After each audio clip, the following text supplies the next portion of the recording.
Okay. Now in this session we will discuss about the most important concept of Django web application, that is database connectivity using Django. ठीक है, मतलब इस session में हम ये discuss करेंगे कि डेटाबेस कनेक्टिविटी Django फ्रेमवर्क के थ्रू कैसे किया जाता है और क्या क्या स्टेप्स हमें फॉलो करना है डेटाबेस कनेक्टिविटी के लिए। तो मैं आपको बिल्कुल क्लियर करना चाहता हूँ कि यदि आपको कोई भी डेटाबेस कनेक्टिविटी करना है या कोई भी डेटाबेस ऑपरेशंस आपको Django में करना है, तो डेटाबेस, पहला क्वेश्चन तो मेरा यही है कि डेटाबेस होता क्या है। तो मैं आपको ये बताना चाह रहा हूँ कि जैसे आप कोई भी एप्लीकेशन जो अभी आप बना रहे हो, इस एप्लीकेशन के अंदर सिर्फ अभी आप फ्रंट एंड पे ही काम कर रहे हो, मतलब आपके पास सिर्फ यूआई है। अब जैसे कॉन्टैक्ट अस का फॉर्म आप बना लो, अब कॉन्टैक्ट अस में मैंने यहाँ पे यूजर नेम दे दिया या नाम दे दिया, ईमेल आईडी दे दिया, पासवर्ड दे दिया, मैसेज दे दिया, तो और सबमिट बटन बना दिया। तो जब मैं सबमिट करूँ तो मैं चाहता हूँ कि जो भी सामने वाला कॉन्टैक्ट करे उसकी इन्फॉर्मेशन एक स्टोरेज के अंदर सेव हो जाए। तो डेटाबेस आपका कुछ भी नहीं है, डेटाबेस आपका एक स्टोरेज है। जो भी आपके एप्लीकेशन का डेटा होता है, उस एप्लीकेशन के डेटा को यदि आप अपने किसी सॉफ्टवेयर के थ्रू अपने सिस्टम में या अपने एप्लीकेशन में स्टोर कराना चाहते हो, उसके लिए हम डेटाबेस यूज करते हैं। Database is a container which is use to contain the data using tables. Database एक तरह से कंटेनर होते हैं, एक पैकेज होते हैं जो आपके डेटा को कंटेन करते हैं टेबल के थ्रू। अब Django में सबसे अच्छी बात ये होती है कि Django जब आप इंस्टॉल करते हो, फर्स्ट टाइम आप कोई प्रोजेक्ट बनाते हो, जैसे हमने ये प्रोजेक्ट बनाया था जॉब पोर्टल SCS के नाम से हमने जो प्रोजेक्ट बनाया है, ठीक है, इस प्रोजेक्ट नाम है हमारा जॉब पोर्टल SCS। तो आप इसमें देख सकते हो कि जॉब पोर्टल जो SCS है, इसके अंदर आपको ऑटोमेटिकली एक डेटाबेस, मतलब कोई भी Django प्रोजेक्ट है उसके अंदर ऑटोमेटिकली आपको डेटाबेस मिलेगा ही मिलेगा, और इस डेटाबेस के थ्रू आपको पूरा वर्क आप कर सकते हो। तो जॉब पोर्टल के अंदर आप डेटाबेस का पूरा इम्प्लीमेंटेशन मिलेगा। यहाँ पे आप देख सकते हो ये डेटाबेस आपके सामने पहले से ही बना हुआ है, मतलब ये डेटाबेस मैंने नहीं बनाया, बाय डिफॉल्ट Django एप्लीकेशन आपको ये डेटाबेस बना के देता है। अब आपका काम ये है कि आपको इस डेटाबेस के अंदर अपने फॉर्म के डेटा को स्टोर करना है।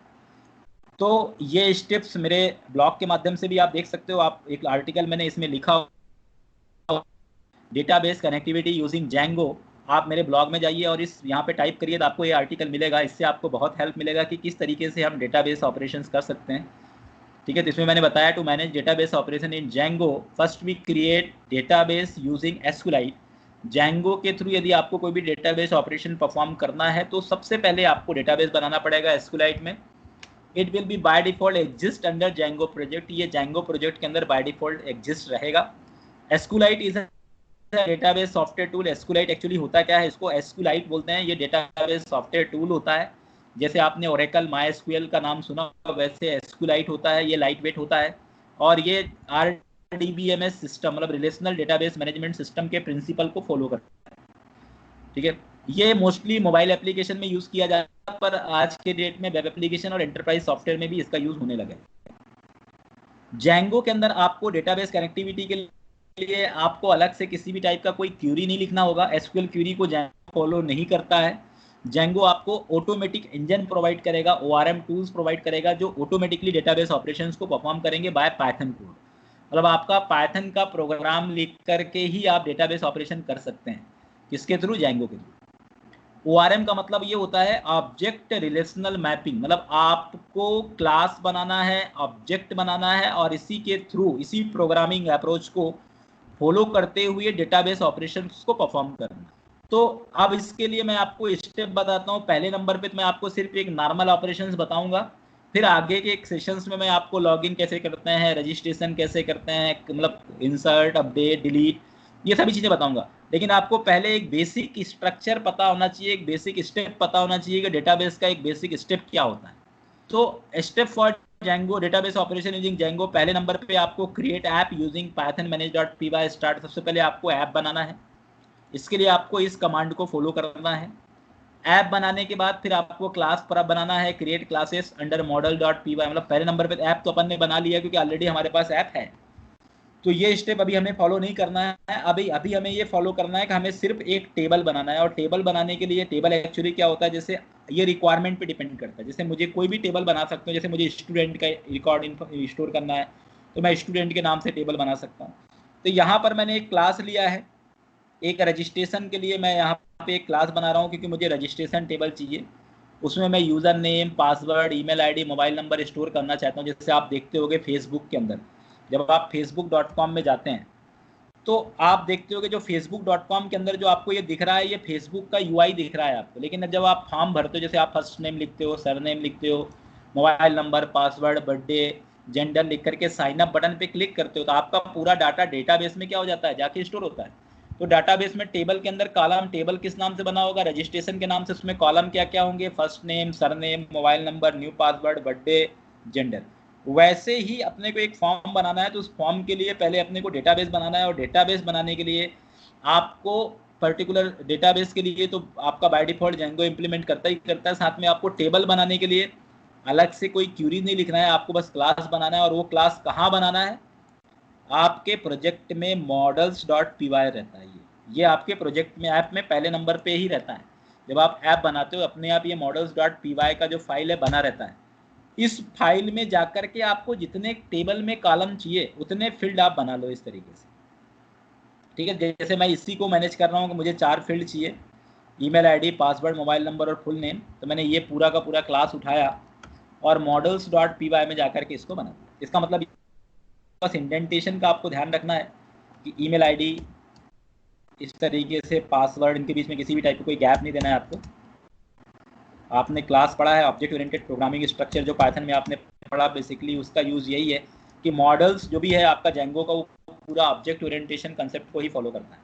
अब यहाँ पर ये हो है आपके कॉलम का नाम, जो आपका टेबल बन के, टेबल का नाम क्या रहेगा, रजिस्टर नाम से रहेगा, मतलब क्लास का नाम मतलब टेबल। और क्लास के अंदर के जो वेरिएबल्स आप ले रहे हो, email ID, password, mobile number, full name, ये सभी के सभी क्या हो जाएंगे, these are the column name. और ये इनके डेटा टाइप है। models.char फील्ड मतलब स्ट्रिंग टाइप का है, ये भी स्ट्रिंग टाइप का है, ये भी स्ट्रिंग टाइप का है, ये भी स्ट्रिंग का है। इसका मतलब ये हुआ कि आपको यदि और कोई नया फील्ड ऐड करना है, मुझे इसमें एक फील्ड और ऐड करना है। जैसे मैंने दे दिया कि ईमेल आईडी है, पासवर्ड है, मोबाइल नंबर है, फुल नेम है, एड्रेस। तो यहाँ पर मैं एक नया फील्ड भी इसमें ऐड कर सकता हूँ। ऐसा नहीं है कि मैंने आपको 4 फील्ड बना के दे दिया, 4 फील्ड आप कम भी कर सकते हो, ज़्यादा भी। मैक्स लेंथ मतलब इसके एड्रेस का लेंथ कितना होगा, मैंने दे दिया 400। तो मतलब कुल मिला के देखा जाए तो 5 कॉलम इसके बनाने के लिए हमने प्रिपेयर कर लिया। अब नेक्स्ट स्टेप ये है कि आपको ये 3 कमांड, पहला कमांड चलाना पड़ेगा पाइथन manage.py migrate, दूसरा कमांड ये चलाना पड़ेगा, तीसरा कमांड ये चलाना पड़ेगा। इन 3 कमांड के थ्रू आपका टेबल क्रिएट हो जाएगा। तो फर्स्ट कमांड आपका ये है जो मैंने आर्टिकल लिखा है। कमांड चलाने के लिए आप यहाँ पे जाइए, यहाँ पे लिखिए पाइथन manage.py migrate। जैसे मैं लिखूंगा, इससे क्या होता है कि जितने भी आपके इनबिल्ट जो पहले से बने हुए एप्लीकेशन होते हैं, वो पूरे के पूरे एप्लीकेशन क्या हो जाएगा, आपका एक्टिवेटेड हो जाएगा।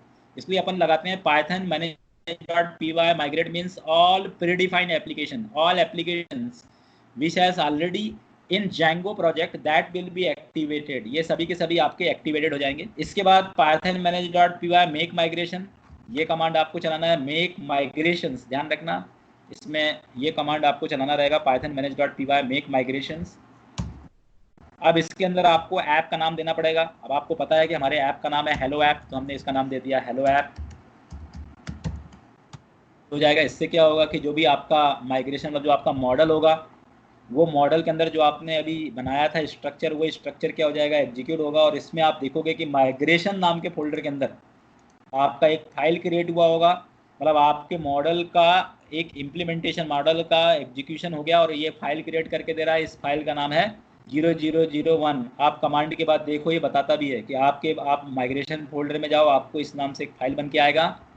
और इस फाइल के अंदर जो भी आपने क्लास बनाया, क्लास का नाम हमने क्या बनाया था, यदि आपको याद होगा तो इस क्लास का नाम बनाया था हमने रजिस्टर। तो आप यहाँ पे देख सकते हो कि रजिस्टर नाम से इसने एक पर्टिकुलर क्लास ये बनाया, फाइल बना करके इसमें सभी email ID, password, mobile number, full name, address, इन सभी कॉलम्स को यहाँ पर डिस्क्राइब किया है। आईडी कॉलम ये अपने आप ऐड कर लेता है, आपको आईडी कॉलम को ऐड करने की जरूरत नहीं है। अब लास्ट स्टेप है, इसके लिए आपको बस ये कमांड चलाना है। मतलब आप देखो कि पूरा कमांड बेस्ड है। पहला कमांड हमने चलाया पाइथन manage.py migrate, दूसरा कमांड चलाया Python manage.py make migration app का नाम, और तीसरा कमांड अपन चलाएंगे पाइथन manage.py SQL migrate, और SQL migrate के अंदर हमने इसका नाम दे दिया हेलो ऐप। तो ये तीसरा कमांड हमने यहाँ पर मैनेज किया, sorry Python manage dot P Y SQL migrate, और यहाँ पर आपको फाइल का नाम भी देना पड़ेगा 001। अब आप ये सोच रहे हो ये क्या है, तो आप यहाँ पे देख सकते हो कि जब अपन यहाँ पे रन कर रहे हैं तो इस फाइल का नाम, इसका नाम है 0001, तो हमने इसका नाम दे दिया 0001। ये मैंने आपको अपने आर्टिकल में भी लिखा हुआ है। अब जैसे इस पर क्लिक करेंगे तो आप यहाँ पे देख सकते हो कि ये पूरा टेबल अपना एक क्रिएट हो गया। दूसरे टेक्नोलॉजी यदि आप जावा या PHP के अंदर डेटाबेस कनेक्टिविटी करते हो तो आपको ये टेबल के अंदर क्यूरीज आपको खुद बनानी रहती है, डेटाबेस खुद बनाना रहता है, बैकएंड में जाना पड़ता है। यहाँ पर जेंगो में आपको कहीं नहीं जाना है, आपको सिर्फ जेंगो ऐप में रहना है और आपको कमांड चलाना है। 3 कमांड, पहला command Python manage dot P Y migrate, दूसरा command Python manage dot P Y SQL migrate SQL migrations app name, और तीसरा command Python manage dot make migration. दूसरा कमांड है Python manage dot P Y make migration, ये वाला command आपको चलाना है, और तीसरा कमांड आपको चलाना है Python manage dot P Y SQL migrate. इससे आपका पूरा डेटाबेस कनेक्टिविटी हो गया, मतलब आपका टेबल क्रिएट हो गया है। अब लास्ट में आपको एक कमांड और चलाना है जो आपने पहले नंबर पे चलाया था, Python manage dot P Y migrate. तो इससे पूरा माइग्रेशन आपका फिनिश हो जाएगा। अब यदि आपने जो टेबल बनाया, अब आप चाहते हो कि ये टेबल आपको दिखे, तभी तो अपन मानेंगे कि टेबल बना है कि नहीं बना है। तो इसके लिए सबसे अच्छा तरीका ये है कि आपको इसके लिए जेंगो में, मैंने आपको पहले दिन क्लियर किया था कि एडमिन डैशबोर्ड जेंगो में बाय डिफॉल्ट रहता है। ठीक है, ये जो आपका है, ये आपका, जैसे मैं इस बात करूं, ये जो प्रोजेक्ट है ये सब फ्रंट एंड है, जैसे ये अपना फ्रंट एंड है, इसका बैक एंड आपके पास हर जेंगो प्रोजेक्ट में बैक एंड होता है कि आपको /admin लिखना पड़ेगा, और इसके लिए जैसे आप /admin लिखोगे, आपका सर्वर चालू नहीं है इसलिए ऐसा आ रहा है, सर्वर पहले आप चालू कर लीजिए। अब जैसे ही मैं ये लिखूंगा तो यहाँ पे आप देख सकते हैं कि यहाँ पे बाय डिफॉल्ट आपको एक लॉगिन स्क्रीन दिख रहा है। मतलब ये चीज़ मैंने नहीं बनाया, ये पहले से जेंगो प्रोजेक्ट के अंदर पहले से बना हुआ है। मैंने सिर्फ यहाँ लिखा /admin, तो ये यूजर पासवर्ड यहाँ पे क्या हो रहा है, शो हो रहा है। अब मैं इस यूजर नेम पासवर्ड के करस्पॉन्डिंग वर्कआउट, इसके लिए मुझे सबसे पहले मैंने यहाँ पे इस यूजर नेम पासवर्ड को क्रिएट करना पड़ेगा। बाय डिफॉल्ट आपको यूजर नेम पासवर्ड बना बनाया नहीं मिलेगा, तो इसके लिए आपको यूजर नेम पासवर्ड क्रिएट करने के लिए मैंने वही स्टेप यहाँ पर आपको बताया है कि ये कमांड आपको चलाना पड़ेगा, पाइथन मैनेज डॉट, ये चौथा कमांड है जो मैं बता रहा हूँ, ये यूजर नेम पासवर्ड के लिए है। देखो बस ये कमांड लिखना है आपको। ये यूजर नेम क्या देना चाहते हैं, मैंने दे दिया शिवा। आप कोई भी नाम देना चाहते हो, आप यहाँ पे ईमेल और आपको जो भी पासवर्ड देना है, जैसे मैंने पासवर्ड दे दिया 1 2 3 4 5, पासवर्ड आपको दिखेगा नहीं 1 2 3 4 5, आप देखो यहाँ पासवर्ड ब्लैंक है। फिर से पूछेगा अगेन पासवर्ड 1 2 3 4 5 @1 2 3 4 5 मैंने पासवर्ड दिया। तो अब आपको यूजर नेम और दोनों मिल गया। आप चाहो तो इसको डाल करके यहाँ पे देख सकते हो यूजर नेम ये है और पासवर्ड। तो आपको भी अपने प्रोजेक्ट में एक्टिवेट करना पड़ेगा। देखो अब ये क्यों नहीं चल रहा है, क्योंकि मैंने सर्वर फिर से बंद कर दिया, तो सर्वर चालू रखना पड़ेगा अपने को। सर्वर चालू करने के लिए ये है। अब मैं इसको रिफ्रेश करूँगा, आप देख सकते हो कि आपके प्रोजेक्ट के ये बैकएंड, जैसे आपने लॉगिन करेंगे तो ये आपका बाय डिफॉल्ट आपका एडमिन डैशबोर्ड बना हुआ आ गया। अब मैं चाहता हूँ कि मुझे एडमिन डैशबोर्ड तो बन गया, मतलब हमने बैकएंड के अंदर एंटर, अब हमारा जो टेबल है वो यहाँ दिखना चाहिए। कहाँ पे दिखना चाहिए, एडमिन डैशबोर्ड में दिखना चाहिए। तो टेबल को दिखाने के लिए ये स्टेप्स मैंने लिखा है, ठीक है। ये स्टेप मैं यही बताना चाह रहा हूँ, देखो कि आपको ये कमांड चलाना है, इसके बाद आपको ये लिखना है, आप यूजर नेम पासवर्ड डालिए। आप टेबल दिखाने के लिए वापस से आपको अपने ऐप में जाना होगा। ऐप में अपन वापस गए, admin.py नाम से एक फाइल रहती है। इस फाइल के अंदर आपको आपके मॉडल को ऐड करना पड़ेगा, और मॉडल को ऐड करने के लिए ये 2 लाइन का कोड आपको लिखना है। पहले लाइन का मतलब ये हुआ कि अपन model.py में चले गए, जो यहाँ पर रखा हुआ है आपका, और दूसरे नंबर का मतलब ये हो गया कि एडमिन के अंदर के जो साइट है, उस साइट में अपन ने इस टेबल को ऐड कर दिया, जो टेबल हमने अभी बनाया। अब देखो एडमिन डॉट, अब आप इतना लिखने के बाद आप एक बार रिफ्रेश करो अपने एडमिन डैशबोर्ड को। जैसे आप रिफ्रेश करोगे तो आप यहाँ पे देखो आपका टेबल यहाँ दिख गया, लेकिन जैसे टेबल पे क्लिक करोगे अभी इसमें 0 रिकॉर्ड दिख रहा है, क्योंकि इसमें कोई भी रिकॉर्ड नहीं है।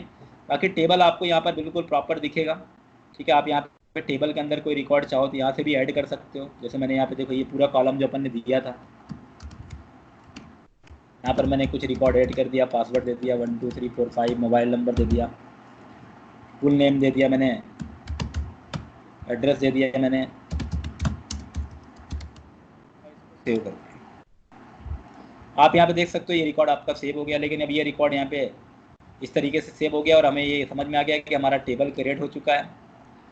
अब यदि आप चाहते हो कि इसमें जो डेटा है वो डेटा आपको दिखना चाहिए, कि जो डेटा अपन ने यहाँ पे ऐड किया डेटा थलक ऐसा दिख जाएगा पर यहीं पे दिखना चाहिए, तो इसके लिए आपको लास्ट स्टेप फॉलो करना जो मैंने लिखा है कि आप अपना जो मॉडल क्लास है उसके अंदर $_str मेथड जो मैंने आपको पाइथन में बताया था, $_str मेथड मैंने आपको जब आप ऑपरेटर जब किसी भी ऑब्जेक्ट को प्रिंट करते हैं तब ये अपने आप कॉल होता है, तो ये मेथड अपन यहाँ पर बना लेंगे। ये मेथड आप बनाओगे इसलिए कि रिकॉर्ड को दिखाने के लिए, बाकी जरूरत नहीं है। ये प्री डिफाइंड मेथड होता है जेंगो का। रिटर्न कर दो यहाँ पे अपन दे देंगे ईमेल, ठीक है। ईमेल आईडी के लिए अपन दे देंगे यहाँ पे self dot email ID plus इनके बीच में यदि आप स्पेस चाहते हो self dot password plus self dot mobile. आप देखो ये 3 कॉलम दिया, तो ये सिर्फ 3 ही दिखाएगा। अभी आप रिफ्रेश करोगे, जैसे रजिस्टर में जाओगे तो आप यहाँ पे देखो सिर्फ 3 ही दिखा रहा है। अब बाकी के देख दो यहाँ पे plus self dot full name, ये कहाँ पे दिखा है, इस एरिया में फर्स्ट दिखाया, second third fourth. Full name के बाद अपन ने यहाँ पे दे दिया सेल्फ डॉट एड्रेस, ये आ गया। जैसे अपन ने सेल्फ डॉट एड्रेस भी आ गया। अब आप दूसरा रिकॉर्ड ऐड करना चाहते हो फिर यहाँ पे ऐड कर दो। यहाँ पे जो भी ईमेल आईडी आपको देना है, ठीक है। मैंने ये ईमेल आईडी दे दिया, पासवर्ड दे दिया, मोबाइल नंबर दे दिया, फुल नेम दे दिया, एड्रेस दे दिया, सेव कर दिया। यहाँ पे आप देख सकते हो 2 रिकॉर्ड। तो ये रिकॉर्ड आपके डेटाबेस में परमानेंटली क्या हो रहा है, सेव हो रहा है। वापस से लॉगिन करने के लिए आपको अगेन क्या लिखना पड़ेगा, /admin जैसे लिखोगे लॉगिन में आएगा, ठीक है। यूजर नेम बस आपको याद रखना है, पासवर्ड मैंने जो बताया जैसे आप जाओगे तो ये मतलब ये चीज़ आपका बना बनाया इसके अंदर दिया जाता है। तो ये आपके प्रोजेक्ट का फ्रंट एंड है, ये प्रोजेक्ट का बैक एंड है। तो कैसे टेबल क्रिएट करेंगे, अभी मैंने सिंपल आपको यही बताया कि कैसे आपको टेबल क्रिएट करना है और कैसे इसके अंदर डेटा को स्टोर करना है। तो वो स्टेप मैंने एक बार फिर से आपको बताता हूँ कि सबसे पहले नंबर पे आपको models.py में जाना है। models.py में जाकर के आपको यहाँ पर क्लास बनाना है, जिस नाम से टेबल बनाना है आपको। क्लास का नाम टेबल के नेम के बराबर होता है। क्लास के अंदर के वेरिएबल के नेम एज अ कॉलम का नाम काम करते हैं। उसके टाइप है कि कैर फील्ड मतलब स्ट्रिंग का टाइप। और इसके बाद जो नेक्स्ट स्टेप है, आपको ये बनाने के बाद ये कमांड आपको रन करना पड़ेगा। कमांड पर फिर ये कमांड रन करना पड़ेगा, फिर ये कमांड रन करना पड़ेगा, फिर लास्ट में फिर से यही कमांड रन करना पड़ेगा। इसके बाद आपको /admin के बाद एडमिन का यूजर नेम पासवर्ड क्रिएट करने की ये कमांड आपको लॉगिन करना पड़ेगा।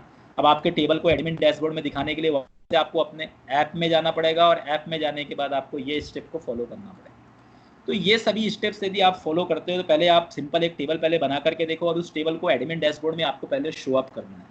यदि आप ये स्टेप फॉलो कर लेते हो तो फिर मैं आपको आगे का, जैसे कि इसके अंदर रजिस्ट्रेशन को यूजर से कैसे अपन एंट्री कराएंगे, ये सब चीज़ें भी अपन डिस्कस कर सकते हैं। तो ये बहुत ही इंपॉर्टेंट कंसेप्ट है। और ये पूरा डेटा आपका स्टोर कहाँ पर हो रहा है, यदि आपको ये भी देखना है तो आप यहाँ पे देखो कि जो SQLite है यहाँ पर ये पूरा डेटा स्टोर हो रहा है। अभी यहाँ पर डेटा आपको नहीं दिखेगा क्योंकि ये इनक्रिप्टेड रहता है। ये आपको तभी दिखेगा क्योंकि यदि यहाँ से ये दिख जाता है तो फिर तो इसकी सिक्योरिटी का कोई मतलब नहीं है। इसलिए सिक्योरिटी कंसर्न से डेटा आपको यहाँ से नहीं दिखेगा। डेटा आपको तभी दिखेगा जब आप इसके अंदर ऑपरेशंस करोगे, एडमिन डैशबोर्ड पे जाकर के आपको ये डेटा शो। इस विषय में मैंने ये चीज़ें डिस्कस की।